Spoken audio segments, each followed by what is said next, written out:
ವೀಕ್ಷಕರಿ, ಮುಂದಿನ ರಾಶಿ ತುಲಾ ರಾಶಿಯ ಒಂದು ಯುಗಾದಿ ವರ್ಷ ಭವಿಷ್ಯ ಹೇಗಿದೆ ಅಂತ ತಿಳ್ಕೊಳ್ಳೋಣ. ಮೇಡಮ್, ಮುಂದಿನ ರಾಶಿ ತುಲಾ ರಾಶಿ. ಈ ಒಂದು ತುಲಾ ರಾಶಿಯ ಯುಗಾದಿ ವರ್ಷ ಭವಿಷ್ಯ ಹೇಗಿದೆ ಅಂತ ತಿಳಿಸ್ಕೊಡಿ. ಖಂಡಿತವಾಗ್ಲು ತುಲಾ ರಾಶಿಯವರಿಗೆ ತುಂಬಾ ಒಂದು ಗುಡ್ ಟೈಮ್ ಮೇಡಮ್. ಯಾಕೆಂದ್ರೆ ಇವಾಗ ಆಲ್ರೆಡಿ ಅವ್ರಿಗೆ ನೋಡಿ, ಗುರು 9ನೇ ಮನೇಲಿ ಇದ್ದಾನೆ. ಹಾಗೆ ಗುರು ದೃಷ್ಟಿ ಇವ್ರಿಗೆ ಲಗ್ನದ ಮೇಲೆ ಬೀಳ್ತಿದೆ, 3ನೇ ಮನೆ ಮೇಲೆ ಬೀಳ್ತಿದೆ, 5ನೇ ಮನೆ ಮೇಲೆ ಬೀಳ್ತಿದೆ. ಸ್ವಲ್ಪ ಅದೃಷ್ಟದ ಸಮಯನೇ ಅಲ್ವಾ. ಅಂದ್ರೆ ಇವ್ರಿಗೆ ಗುರುಬಲ ಬಂದಿದೆ ಈಗ. ಸೊ ಯಾರೆಲ್ಲ ಮದ್ವೆ ಹುಡುಕಾಡ್ತಲ್ಲಿದ್ದಾರೆ ಅವ್ರೆಲ್ಲರಿಗೂ ಕೂಡ ಒಂದು ಅದ್ಭುತವಾದ ಸಮಯ. ಗುರು ಚೇಂಜಸ್ ಕೂಡ ನೋಡಿ, 9ನೇ ಮನೆಯಿಂದ 10ನೇ ಮನೆ, 10ನೇ ಮನೆಯಿಂದ 11ನೇ ಮನೆ, ಈ 3 ಮನೆಗಳಿಗೆ ಚೇಂಜ್ ಆದ್ರೂ ಕೂಡ ಇವ್ರಿಗೆ ಗುರುಬಲ ಚೆನ್ನಾಗಿರುತ್ತೆ. ಸೊ ಮದ್ವೆ ಹುಡುಕಾಟದಲ್ಲಿರೋರಿಗೆ ಮದ್ವೆ ಯೋಗ ಕೂಡ ಬರುವಂತದ್ದು, ಅಥವಾ ಹುಡುಗ ಹುಡುಗಿನ ಹುಡ್ಕೋದು, ಕರೆಕ್ಟ್ ಆಗಿ ಸೆಟ್ ಆಗುವಂತದ್ದು, ಮನೇಲಿ ಶುಭ ಕಾರ್ಯಗಳು ಮಾಡೋದು, ಮದ್ವೆ ಅಂತಾನೆ ಅಲ್ಲ, ಗೃಹ ಪ್ರವೇಶ ಮಾಡುವಂತದ್ದು, ಈ ರೀತಿಯಾದ ಒಂದು ಶುಭ ಕಾರ್ಯಗಳನ್ನ ಮಾಡೋದಕ್ಕೆ ತುಂಬಾ ಅನುಕೂಲಕರವಾದ ಒಂದು ವರ್ಷ ಇದಾಗಿರುತ್ತೆ. ಹಾಗೆ ಅವರು ಭೂಮಿ ಯೋಗನೂ ಕೂಡ ಇವ್ರಿಗೆ ಚೆನ್ನಾಗಿದೆ. ಅಂದ್ರೆ ಭೂಮಿ ಖರೀದಿ ಮಾಡುವಂತದ್ದು, ಅಥವಾ ಯಾರನ್ನ ರಿಯಲ್ ಎಸ್ಟೇಟ್ ವ್ಯಾಪಾರ ಮಾಡ್ತಿದ್ರೆ ಅವ್ರಿಗೆ ಒಳ್ಳೊಳ್ಳೆ ಅವಕಾಶಗಳು ಬರುವಂತದ್ದು, ಒಳ್ಳೆ ತಗೊಳ್ಳೋದು ಕೊಡೋದು, ಅದರಲ್ಲಿ ಒಳ್ಳೆ ಲಾಭ ತಗೊಳ್ಳುವಂಥದ್ದು, ಅಥವಾ ಮನೆ ತಗೋಬೇಕು ಅನ್ನೋರ್ಗೆ ಮನೆ ತಗೊಳ್ಳುವಂಥದ್ದು, ಅಥವಾ ಏನಾದ್ರು ದುರಸ್ತಿ ಕಾರ್ಯಗಳು ತುಂಬಾ ದಿವಸದಿಂದ ಅನ್ಕೊಂಡಿರ್ತಾರೆ, ಸ್ವಲ್ಪ ಏನೋ ರಿನೋವೇಟ್ ಮಾಡ್ಬೇಕು ಅಂತ ಮಾಡಕ್ಕಾಗಿರಲ್ಲ, ಅದನ್ನ ಮಾಡಕ್ಕೂ ಕೂಡ ಒಂದು ಉತ್ತಮವಾದ ಸಮಯ ಆಗಿರುತ್ತೆ. ಇನ್ನ ಎಜುಕೇಶನ್ ಅಂತ ಬಂದಾಗ ವಿದ್ಯಾರ್ಥಿಗಳಿಗೆ ತುಂಬಾ ಅದ್ಭುತವಾದ ಒಂದು ಸಮಯ. ಯಾಕಂದ್ರೆ ಗುರುವಿನ ಸ್ಥಾನಮಾನ ಎಲ್ಲಾ ರೀತಿಯಿಂದನೂ ಚೆನ್ನಾಗಿದೆ ಇವ್ರಿಗೆ. ಸ್ವಲ್ಪ ಎಫರ್ಟ್ ಹಾಕಿ ಓದಿದ್ರು ಕೂಡ ಒಳ್ಳೆ ಮಾರ್ಕ್ಸ್ ತಗೊಂತಾರೆ. ಅಥವಾ ಏನಾದ್ರು ಕಾಂಪಿಟೇಟಿವ್ ಎಕ್ಸಾಮ್ಸ್ ನೋಡಿ, ಅದಕ್ಕೋಸ್ಕರ ಎಷ್ಟೋ ಜನ ಕೇಳ್ತಾರೆ, ಕಾಂಪಿಟೇಟಿವ್ ಎಕ್ಸಾಮ್ಸ್ ಬರ್ಸ್ಬೇಕು ಅಂತಿದೀವಿ, ಪಾಸ್ ಆಗ್ತಾರ, ಒಳ್ಳೆ ಮಾರ್ಕ್ಸ್ ತಗೊಂತಾರ, ಕೆಲಸ ಸಿಗುತ್ತಾ ಅಂತ. ಖಂಡಿತವಾಗ್ಲೂ ಇವ್ರಿಗೆ ಒಳ್ಳೆ ಅವಕಾಶಗಳಿದೆ. ಒಂದು ಕಾಂಪಿಟೇಟಿವ್ ಎಕ್ಸಾಮ್ಸ್ ಏನಾದ್ರು ಬರೀತಿದ್ರೆ ಅದರಲ್ಲಿ ಒಳ್ಳೆ ಅವಕಾಶಗಳಿದೆ ಇವರಿಗೆ. ಚೆನ್ನಾಗಿ ಒಳ್ಳೆ ಮಾರ್ಕ್ಸ್ ತಗೊಳ್ಳುವಂಥದ್ದು, ಅಥವಾ ಕೆಲ್ಸಕ್ಕೆ ಅವಕಾಶ ಬರುವಂತದ್ದು, ಅದೆಲ್ಲಾನು ಚೆನ್ನಾಗಿರುತ್ತೆ. ಗುರುವಿನ ಚೇಂಜಸ್ ಆಗ್ತಾ ಇದ್ದಂಗೆ ಗುರುವಿನ ದೃಷ್ಟಿಗಳು ಕೂಡ ಬದಲಾಗೋದ್ರಿಂದ ಇವರ ಒಂದು ಮಕ್ಕಳ ಎಜುಕೇಶನ್ಗೆ ತುಂಬಾ ಅಂದ್ರೆ ಯಾರೆಲ್ಲ ತುಲಾ ರಾಶಿ ಇರ್ತಾರೆ ಆ ಮಕ್ಕಳಿಗೆ ಎಜುಕೇಶನ್ ಅಲ್ಲಿ ತುಂಬಾ ಚೆನ್ನಾಗಿರುತ್ತೆ.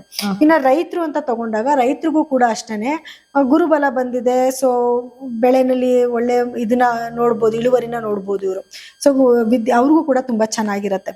ಇನ್ನ ಜಾಬ್ ಅಂತ ಬಂದಾಗ ಯಾರೆಲ್ಲ ಕೆಲಸ ಮಾಡ್ತಿದ್ದಾರೆ ಅವ್ರಿಗೆ ಆಲ್ರೆಡಿ ಚೆನ್ನಾಗಿದೆ. ಪ್ರಮೋಷನ್ ಸಿಗುವಂತದ್ದಾಗಿರ್ಬೋದು, ಅಥವಾ ಕೆಲಸನ ಗುರ್ತಿಸುವಂತದ್ದಾಗಿರ್ಬೋದು. ಸ್ವಲ್ಪ ಲೇಜಿ ಫೀಲ್ ಆಗ್ತಾರೆ ಅಷ್ಟೇ ಕೆಲಸದಲ್ಲಿ. ಕೆಲಸ ಮಾಡಿ ಮಾಡಿ ಮಾಡಿ ಆಯಾಸ ಆಯ್ತು, ನಾಳೆ ಮಾಡೋಣ ಬಿಡು ಅನ್ನೋದು ಒಂದ್ ಸ್ವಲ್ಪ ಇರುತ್ತೆ. ಗುರುವಿನ ಸಂಚಾರದ ನಂತರ ಸ್ವಲ್ಪ ಫಾಸ್ಟ್ ಆಗ್ತಾರೆ, ಸ್ವಲ್ಪ ಗೌರವನೂ ಇವ್ರಿಗೆ ಸಿಗುತ್ತೆ. ಕೆಲಸದಲ್ಲಿ ಸ್ವಲ್ಪ ಇವ್ರಿಗೆ ಇನ್ಕ್ರಿಮೆಂಟ್ ಸಿಗುವಂತದ್ದು, ಅಥವಾ ಪ್ರಮೋಷನ್ ಸಿಗುವಂತದ್ದು, ಇದನ್ನು ಕೂಡ ಇವ್ರ ಜೀವನದಲ್ಲಿ ನಡೀತಾ ಹೋಗುತ್ತೆ. ಇನ್ನ ಮಕ್ಕಳ ಆರೋಗ್ಯದಲ್ಲಿ ಏನ್ ಇವಾಗ ಸ್ವಲ್ಪ ಏರುಪೇರುಗಳು, ಅಂದ್ರೆ ರಾಹು 5ನೇ ಮನೇಲಿ ಇರೋದ್ರಿಂದ ಏರುಪೇರು ಇರೋದು, ಅಥವಾ ಅವರಿಂದ ಏನ್ ಇವ್ರಿಗೆ ಸಮಸ್ಯೆಗಳು ಬರ್ತಾ ಇದೆ, ರಾಹು ಮತ್ತೆ ಕೇತುವಿನ ಬದಲಾವಣೆ ನಂತರ ಅದು ಸ್ವಲ್ಪ ಇವರಿಗೆ ಕಮ್ಮಿ ಆಗ್ತಾ ಹೋಗುತ್ತೆ. ಗುರುವಿನ ದೃಷ್ಟಿ ಚೆನ್ನಾಗಿರುತ್ತೆ ಇವರಿಗೆ. ಸೊ ಹಾಗಾಗಿ ಸ್ವಲ್ಪ ನೆಗೆಟಿವಿಟಿನೂ ಕಮ್ಮಿ ಆಗ್ತಾ ಹೋಗುತ್ತೆ. ಅಂದ್ರೆ ಮಕ್ಕಳ ಆರೋಗ್ಯದಲ್ಲಿ ಸ್ವಲ್ಪ ಚೇತರಿಸಿಕೆ ಬರೋದು, ಅಥವಾ ಅವ್ರಿಗೆ ನಿಮ್ಮ ಮೇಲೆ ಸ್ವಲ್ಪ ಪ್ರೀತಿ ವಿಶ್ವಾಸ ಜಾಸ್ತಿ ಆಗುವಂಥದ್ದು, ಅಥವಾ ಅವ್ರು ಏನಾದ್ರು ತಪ್ಪು ಮಾಡ್ತಾ ಇದ್ರೆ ಅವ್ರು ಅರ್ಥ ಮಾಡ್ಕೊಂಡು ಸ್ವಲ್ಪ ತಾಯಿ ತಂದೆ ಅಂತ ಗೌರವ ಕೊಡೋದನ್ನು ಕೂಡ ಕಲಿತಾ ಹೋಗ್ತಾರೆ. ಇನ್ನ ಇವ್ರಿಗೆ ಅದೇ ರಾಹು ಕೇತು ಬದಲಾವಣೆ ನಂತರ ಇವ್ರಿಗೆ 4ನೇ ಮನೆಗೆ ರಾಹು ಬರ್ತಾನೆ. ತಾಯಿ ಆರೋಗ್ಯದಲ್ಲಿ ಸ್ವಲ್ಪ ಏರುಪೇರುಗಳು ಆಗಬಹುದು, ಆದ್ರೆ ಇವ್ರಿಗೆ ಇದು ಚೆನ್ನಾಗಿರುತ್ತೆ. ಏನು ಭೂಮಿ ತಗೊಳ್ಳೋ ಯೋಗ ಚೆನ್ನಾಗಿ ಬರುತ್ತೆ. ಮನೆ ತಗೊಳಕ್ಕೆ ನಾನು ಆಗ್ಲೇ ಹೇಳ್ದೆ, ಈ ವರ್ಷದಲ್ಲಿ ಇವ್ರು ಇದನ್ನೆಲ್ಲ ಮಾಡ್ಕೊಂತಾರೆ ಅಂತ. ರಾಹು ಕೇತುವಿನ ಸಂಚಾರದ ನಂತರ ಇವರಿಗೆ ಆ ಒಳ್ಳೊಳ್ಳೆ ಅವಕಾಶಗಳು ಹುಡ್ಕೊಂಡು ಬರುತ್ತೆ. ಫಾರಿನ್ಗೆ ಹೋಗುವಂಥದ್ದು, ಫಾರಿನ್ಗೆ ಟ್ರಿಪ್ಗೋಸ್ಕರನೋ, ಅಥವಾ ಅದ್ ನೋಡ್ಬೇಕು ಅಂತಾನೆ ಹೋಗುವಂಥದ್ದು, ಅಥವಾ ಕೆಲಸ ಮಾಡೋಕ್ಕೋಸ್ಕರನೋ, ಈ ರೀತಿಯಾಗಿ ಇವ್ರಿಗೆ ಫಾರಿನ್ ಟ್ರಾವೆಲ್ ಮಾಡುವಂತ ಯೋಗನೂ ಕೂಡ ಈ ವರ್ಷದಲ್ಲಿದೆ.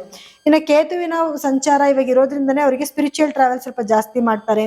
ಸ್ವಲ್ಪ ಯಾರಾದ್ರೂ ಸೈಂಟಿಸ್ಟ್ ಗಳಿದ್ರೆ ಅದ್ರಲ್ಲಿ ಒಳ್ಳೊಳ್ಳೆ ಹೊಸದನ್ನ ಕಂಡುಹಿಡಿಯುವಂಥದ್ದು, ಹೊಸ ಕೆಲಸಗಳನ್ನ ಮಾಡುವಂಥದ್ದು, ಈ ರೀತಿಯಾದ ತುಂಬಾ ಒಂದು ಚೆನ್ನಾಗಿರುವಂತ ಅದ್ಭುತವಾದ ಒಂದು ಟೈಮು ತುಲಾ ರಾಶಿಯವರಿಗೆ. ಹೆಲ್ತ್ ಡಿಸೀಸ್ ಅಂತ ಬಂದಾಗ ಸ್ವಲ್ಪ ಒಂದು ಚೂರು ಶನಿಯ ಪ್ರಭಾವದಿಂದ ಆಗಿರ್ಬೋದು, ರಾಹುವಿನ ಒಂದು ಸ್ವಲ್ಪ ಪ್ರಭಾವದಿಂದ ಆಗಿರ್ಬೋದು, ಸ್ಟಮಕ್ ಇನ್ಫೆಕ್ಷನ್ ಆಗುವಂಥದ್ದು, ರೆಸ್ಟ್ಲೆಸ್ ಫೀಲ್ ಆಗುವಂಥದ್ದು, ಸ್ವಲ್ಪ ಕಣ್ಣು ಉರಿ ಬರುವಂಥದ್ದು, ಅಥವಾ ಮೊದಲೇ ಏನಾದ್ರೂ ಇವರಿಗೆ ಹೃದಯ ಸಂಬಂಧಿ ಕಾಯಿಲೆಗಳೇನಾದ್ರು ಇತ್ತು ಅಂದ್ರೆ ಅದು ಸ್ವಲ್ಪ ಡೆವಲಪ್ಮೆಂಟ್ ಆಗುವಂತ ಒಂದು ಚಾನ್ಸಸ್ ಕೂಡ ಇರುತ್ತೆ. ಸೊ ಹಾಗಾಗಿ ಡಾಕ್ಟರ್ ಸಲಹೆ ತಗೋಬೇಕು. ಟ್ಯಾಬ್ಲೆಟ್ಸ್ ನ ತಗೊಂಡು ಹೋಗೋದು. ಕೆಲವ್ರು ಏನ್ ಮಾಡ್ತಾರೆ ಅಂದ್ರೆ, ಈಗ ಒಂದ್ ಸ್ವಲ್ಪ ವಾಸಿ ಆಯ್ತು ಅಂತ ಇಟ್ಕೊಳ್ಳಿ, ಆ ಟ್ಯಾಬ್ಲೆಟ್ಸ್ ಹಂಗೆ ಸ್ಟಾಪ್ ಮಾಡ್ಬಿಡ್ತಾರೆ. ನಾನು ಕ್ಲಿಯರ್ ಆಗಿದ್ದೀನಿ, ನಂಗೇನ್ ಬೇಡ ಅಂತ ಮತ್ತೆ ಅದು ಕಾಣಿಸ್ಕೊಳಕ್ ಸ್ಟಾರ್ಟ್ ಆಗುತ್ತೆ. ಸೊ ಅದಕ್ಕೆ ಅವ್ರು ಏನ್ ಕೋರ್ಸ್ ಹೇಳಿರ್ತಾರೆ ಅದನ್ನ ಕಂಪ್ಲೀಟ್ ಮಾಡ್ಕೊಳ್ಳಿ. ಅವಾಗ ಇದೇನಾಗ್ತಿದೆ ಸಮಸ್ಯೆಗಳಾಗ್ತದೆ ಅದನ್ನ ಸ್ವಲ್ಪ ನೀವು ತಡೆಗಟ್ಟಬಹುದು. ಆರೋಗ್ಯದ ವಿಚಾರದಲ್ಲಿ ಯಾವುದೇ ಕಾರಣಕ್ಕೂ ನೆಗ್ಲಿಜೆನ್ಸಿ ಮಾಡೋದ್ ಬೇಡ, ಕಾಂಪ್ರಮೈಸ್ ಆಗೋದ್ ಬೇಡ ಅಂತ ಹೇಳ್ತೀನಿ. ಸೊ ಇವ್ರಿಗೆ ಒಟ್ಟಾರೆಯಾಗಿ ಹಣಕಾಸಿಂದಾಗಿರ್ಬೋದು, ಬಿಸ್ನೆಸ್ ಇದು ವ್ಯಾಪಾರ ಅಭಿವೃದ್ಧಿ ಆಗಿರ್ಬೋದು, ಕೆಲಸದಲ್ಲಾಗಿರ್ಬೋದು ತುಂಬಾ ಚೆನ್ನಾಗಿದೆ. ವಿದ್ಯಾರ್ಥಿಗಳಿಗೆ ಚೆನ್ನಾಗಿದೆ, ಮತ್ತೆ ರೈತರಿಗೆ ತುಂಬಾ ಚೆನ್ನಾಗಿದೆ. ಹೆಲ್ತ್ ಇಶ್ಯೂಸ್ ಅಂದಾಗ ಈ ಸಣ್ಣ ಪುಟ್ಟ ಸಮಸ್ಯೆಗಳು ಇವ್ರನ್ನ ಕಾಡುತ್ತೆ. ಸೊ ಇದಿಷ್ಟು ಬಿಟ್ರೆ ಇವರಿಗೆ ಈ ವರ್ಷದಲ್ಲಿ ಒಂದು ಮೇಜರ್ ಪ್ರಾಬ್ಲಮ್ಸ್ ಅಂತ ಅಂತದೇನು ಇರೋದಿಲ್ಲ. ಸೊ ಇನ್ನ ಗ್ರಹಗಳ ಸಣ್ಣ ಪುಟ್ಟ ಗ್ರಹಗಳ ಒಂದು ಅಂದ್ರೆ ಮೀನ್ಸ್ ಎವ್ರಿ ಮಂತ್ ಬದಲಾವಣೆ ಆಗೋದ್ರಿಂದ ಅದರಲ್ಲಿ ಸ್ವಲ್ಪ ವೇರಿಯೇಷನ್ಸ್ ಆಗುತ್ತೆ. ಅದೆಲ್ಲ 1 ತಿಂಗಳು 15 ದಿವಸ 20 ದಿವಸದ ಮಟ್ಟಿಗೆ ಇರುತ್ತೆ. ಅದಾದ್ಮೇಲೆ ಮತ್ತೆ ಅದು ಯಥಾ ಪ್ರಕಾರ ಸರಿ ಹೋಗ್ಬಿಡುತ್ತೆ.